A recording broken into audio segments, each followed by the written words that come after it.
Instituto Federal do Piauí, Campus Floriano. Bem-vindo à quinta aula de estatística. Hoje veremos distribuição de frequência. Esse assunto será visto em 2 aulas. Bom, galera, a partir desse assunto, a coisa vai ficar um pouco menos teórica. A quarta aula é muita teoria, né? Muita coisas, muita definição, né? A partir desta aula, a gente já vai começar a ter uma aula em que vai aparecer um pouquinho mais de coisas matemáticas, né? Então, quem gosta um pouco de números, de matemática, certamente vai gostar um pouquinho mais a partir dessa aula. Então, vamos ver aqui o conceito de tabela primitiva, tá certo? Suponhamos uma coleta de dados, né, relativos às estruturas de 40 alunos, né, que compõem uma amostra de alunos de um colégio A qualquer. Então, imaginemos aqui, né, estatura de 40 alunos do colégio A em centímetros, né? Então, cada linha tem 10 e cada coluna, aliás, tem 4 linhas, né, onde cada linha tem 10 dados. Ou seja, temos aí os 40 dados distribuídos nessa tabela. Pois bem, tabela cujos elementos não foram organizados, né, numericamente, é denominada de tabela primitiva, certo? Então, essa tabela aí, por não ter uma organização, né, via de regra, se organiza em ordem crescente os elementos, né, via de regra. Mas o fato é que aí não tem uma ordenação. Nesse caso, chamamos a tabela de tabela primitiva. Agora, o que vem a ser o rol? Na tabela primitiva, é fácil averiguar e estudar os dados. Por isso, organizar através de uma tabela primitiva, não, que foi um errozinho, tá, gente? Na tabela rol, ou simplesmente no rol,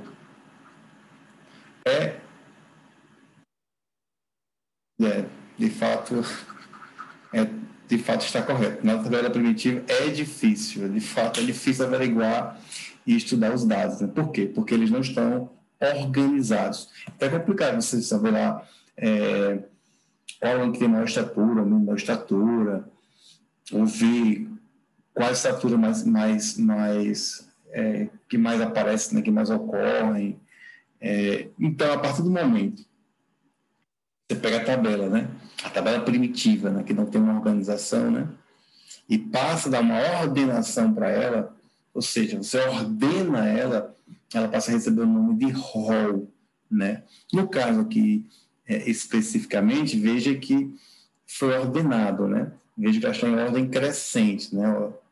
150, 154, 155 e assim por diante, até o último, que é o 173. Aí, uma vez ordenado, nós deixamos de chamar de tabela primitiva e passamos a chamar de rol, ok? Bom, então a tabela obtida, né, após a ordenação dos dados, recebe o nome de rol. Agora podemos saber com mais facilidade, né, a menor estatura, a maior, a amplitude de variação, que a gente vai dar um nome, que a gente vai ainda definir esse conceito, os valores que estão a concentração de estruturas, né, aí. Então, distribuição de frequência. Tá? Frequência é o número, né, que fica relacionado a determinado valor da variável, né, em questão. Né? No caso da estatura, vamos ver como é que fica esse conceito. Obtemos, assim, né, uma tabela que recebe o nome de distribuição de frequência. Vejamos.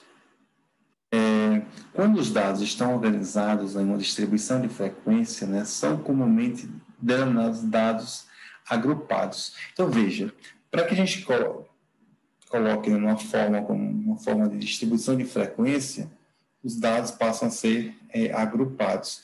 Então, aqui nessa primeira faixa, a gente agrupou os que têm estatura, né, de 150 a 154. E na próxima, 154 a 158, 158 a 162 e assim por diante, tá? Então, aqui a gente percebe o seguinte, o que é que esse 4 quer dizer? Que 4 alunos, né, estão nessa faixa de estatura e 9 nessa outra faixa e assim por diante, até para fazer os 40 alunos, né? Então, quando você soma aqui todos os alunos, né, tem que fazer o total de alunos, que é 40. Então, vamos estudar agora um pouco cada elemento na distribuição de frequência. O primeiro elemento a ser estudado é a classe. Veja, classe é essa que está em destaque, em vermelho, tá certo? Então, o que é uma classe de frequência? São intervalos de variação da variável, no caso aí, está variando de 154 a 158. Observe que, nesse caso, a gente está usando esse símbolo aqui, né? Deixa eu colocar aqui para vocês, esse símbolo aqui, né? Esse símbolo aqui, quando você coloca essa pernazinha, é para indicar que o elemento nesse extremo está incluso. Quando não tem perna na outra extremidade, é porque o elemento não está incluso. Tipo, aqui nessa faixa está os alunos que tem 1,50 m, ou melhor dizendo, 150 centímetros, a 154. Porém, o 154 não está nessa faixa, está na faixa posterior, tá? Ou seja, todos aqueles que estão a uma altura inferior a 154 centímetros, certo? As classes são representadas simbolicamente por I, né? Por exemplo, aqui teríamos I igual a 1, I igual a 2, e assim por diante, até a classe I igual a 6, certo? Sendo I igual a 1, 2, 3, K, onde K é o número total de classes da distribuição.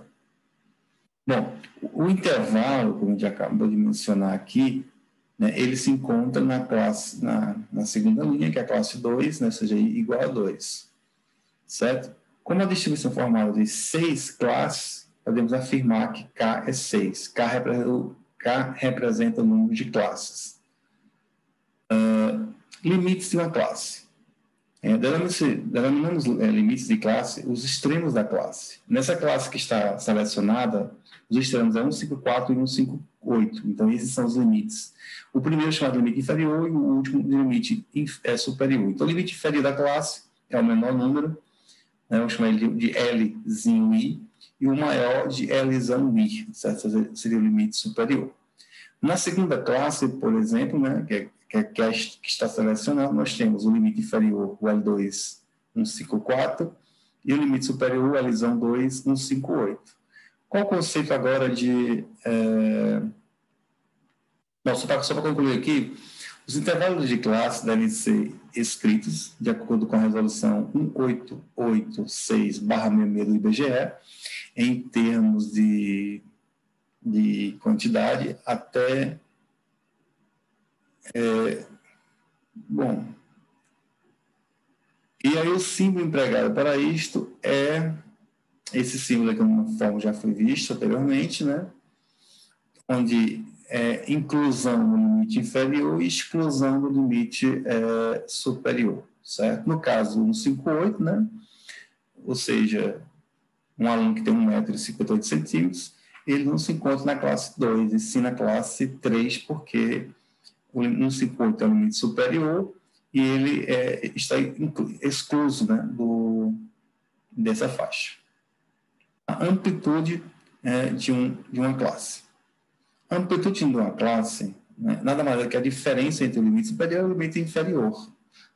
Então, no caso, em termos matemáticos, o HI seria o Lzão I menos o Lzinho de I. Se a gente pensar na classe 2, seria o H2 menos o Lzão de 2 menos o Lzinho de 2. O Lzão de 2 é 158, o Lzinho é 154, daí a amplitude dessa classe seria de 4 centímetros. É só para observar a constatação, né, que todas essas classes aqui estudadas, essas 6, têm a mesma amplitude, né, 4 centímetros. A amplitude total da distribuição, né, é quando você pega maior menos o menor, né? 174 menos... quando fala maior, é o maior limite superior dentre todos os limites superiores das classes, né? Você vai ter aí 174. E o menor seria o menor limite inferior de todas as classes. No caso, aí 150, e aí você teria 24. Então, 24 é a amplitude total da distribuição. E esses conceitos são simples, não precisa nem estar repetindo muito, nem estar...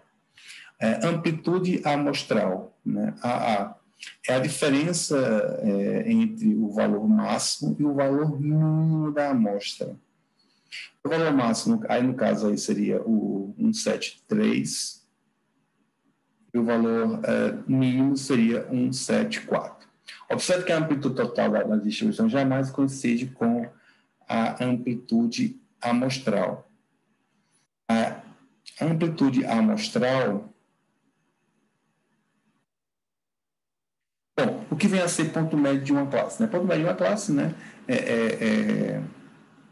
como o próprio nome indica, né, é o ponto que divide o intervalo de classe em duas partes iguais. Né? Para obtermos o ponto médio de uma classe, façamos a média aritmética. Por exemplo, vou colocar aqui até um U aqui, que não é um I, né, que é um I mesmo aqui, tá? O XI vai ser o LI mais a divisão de I sobre 2. Né? No caso aqui, dessa questão, qual seria o ponto médio? Né? Se você quer analisar o ponto médio da classe 2, então seria o limite inferior mais o limite superior dividido por 2. Né? No caso aí, 156, o que já seria esperado, né? Vai estar amplitude 2. Então, o ponto médio seria 2 à frente, não o 2 atrás do limite superior. O ponto médio de uma classe é o valor que a representa, ok? Bom, número de classes e intervalos de classe. Para a determinação do número de classes de uma distribuição, né, podemos lançar mão da regra de Strudels, que nos dá o número de classes em função do número de valores da variável. Né? Essa é a regra, o K é mais ou menos 1 mais 3,3 vezes o ln dos logaritmos de n, né, onde K é o número de classe e n é o número total de dados. Então, a regra de Strudels nos permite obter a seguinte tabela, certo? Onde você tem aí o número de classes, se o número de classes for entre 3 e 5, aliás, perdão, se o intervalo, né, entre 3 e 5, você vai ter mais ou menos 3 intervalos, o número de classes for entre 6 e 11, mais ou menos 4 intervalos, e assim por diante, né. Frequência simples ou absoluta, é um conceito bem interessante esse conceito de frequência, né, frequência simples ou absoluta, né. A frequência de uma classe ou de um valor individual é o número de observações correspondentes a essa classe ou a esses valores. Né? Então, frequência simples é simbolizada por FI, Fzinho de I, um Izinho, né? Um índicezinho, né? A soma de todas as frequências, né, será simbolizada por esse símbolo somatório. Né? No caso em questão, nós tínhamos 5 classes. Então, por isso que ela vai variar aí de 1 até 6. Né? Então, a soma seria o F de 1, mas o F de 2 até o F de 6, né? Que, por sinal, nessa questão que a gente está abordando, daria 40. Né? Pois bem, o F de 1 aí seria 4, o F de 2 seria 9, o F de 3 seria 11, 8, 5 e 3. Né? E o somatório, as classes, da classe de 1 até a classe 6, é a soma de todas essas frequências que vai dar 40. O que seria, então, frequência relativa? Frequência relativa, né, são os valores das razões entre a frequência simples e a frequência total. Vejamos através do mesmo exemplo que já vem trabalhando. Né? Qual a frequência relativa? Frequência 3. A frequência 3 é 11. Você vai dividir 11 pelo total, né? Que daria 0,275. Ok? Bom, frequência acumulada. O que seria a frequência acumulada? No caso da frequência acumulada, vamos chamar ela de F maiúsculo. Não confundir aqui, F maiúsculo. Vai ser a soma até uma FK. Até uma FK. No caso, a frequência acumulada para a terceira classe. Qual seria a frequência acumulada para a terceira classe? E seria quem? O F de 1 mais o F de 2 mais o F de 3. Então, o Fzão do 3 vai ser o F de 1 mais o F de 2 mais o F de 3, que por sua vez vai dar 24. Então, a frequência acumulada até a terceira classe é 24. Né? Significa que existem 24 alunos com a estatura inferior a 162 centímetros. Isso aqui a gente pode extrair essa informação. Frequência acumulada relativa, você pegar a frequência acumulada e dividir pela frequência total. Okay? No caso da terceira classe, a frequência acumulada da Fzão deu 24, o total era 40, então daria 0,6 ou 60%. Okay? Tipos de frequências, né? Consideraremos, né, o exemplo, né? Podemos mostrar as seguintes tabelas, a seguinte tabela da distribuição de frequência. Continuamos no mesmo exemplo, tá certo? Continuamos no mesmo exemplo. E aí ele mostra a frequência acumulada, a frequência relativa acumulada e assim por diante. Tá? Algumas indagações, né? Isso vamos ver através de exercícios. Né? Quantos alunos têm estatura entre 154 centímetros e 158, né? Entre 154 e 158, né, são os valores das variáveis que formam a segunda classe, né? Como Fzão de 2 é 9, né? Então, temos aí 9 alunos. Qual a porcentagem de alunos, né, cujas estaturas são inferiores a 154? Inferiores a 154 centímetros, né, a gente vai ter quem? Esses valores são os que formam a primeira classe, né? Mas no caso aí ele quer a porcentagem, tá? Ele quer a porcentagem. A gente já calculou a frequência relativa que é 0,1, né? Ou seja, 10%. Quantos alunos têm estatura abaixo de 1,62? Abaixo de 1,62 é a frequência acumulada até a faixa 3. Ou seja, é o F de 1 mais o F de 2 mais o F de 3, que é o somatório de 1 a 3, ou seja, o Fzão de 3, que por sua vez é 24. Portanto, 24 alunos têm estatura abaixo de 162 centímetros, ok? É M, né? Centímetros. Quantos alunos têm estatura não inferior a 1,58? Não inferior a 1,58, é a estatura superior a 1,58, ou seja, a somatória da frequência acumulada, né, de 3 até a sexta, certo? Que dá 27. Ou, simplesmente, né, você pegar a acumulada até... pegar a faixa complementar, né, acumulada de 1 a 3 e pegar o complemento, né, 40 menos 3, que daria isso aí, tá bom? Então, aí, com isso a gente encerra essa aula, teremos ainda mais uma aula de distribuição de frequência, e a partir da que vem e as próximas, né, a gente teria uma aula agora mais matemática, tá certo?